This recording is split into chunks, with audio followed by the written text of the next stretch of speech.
importing avionics and navigation to the USA. Welcome to our video on avionics and navigation importation guidelines. In this video, we'll discuss the regulations and procedures for importing avionics and navigation equipment into the United States. We'll also provide tips on how to make the process as smooth as possible.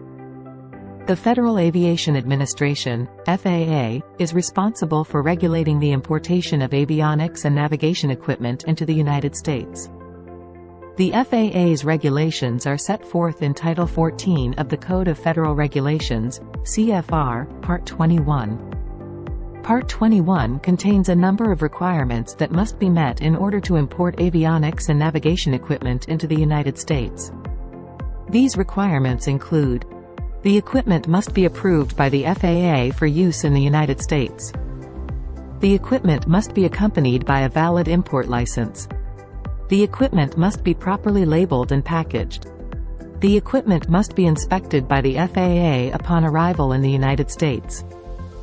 The process for importing avionics and navigation equipment into the United States is relatively straightforward.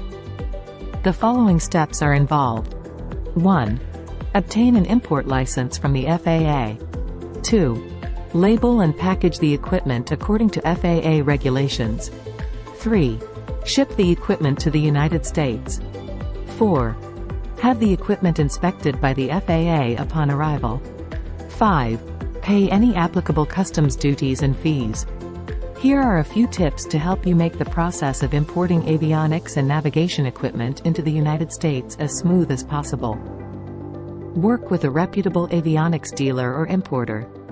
They can help you navigate the regulations and procedures and ensure that your equipment is properly imported. Start the process early. It can take several weeks or months to obtain an import license and have your equipment inspected by the FAA. Be prepared to pay customs duties and fees. The amount of duties and fees you will owe will vary depending on the value of your equipment. Importing avionics and navigation equipment into the United States can be a complex process, but it is one that is essential for businesses that operate in the aviation industry. By following the regulations and procedures outlined in this video, you can make the process as smooth as possible.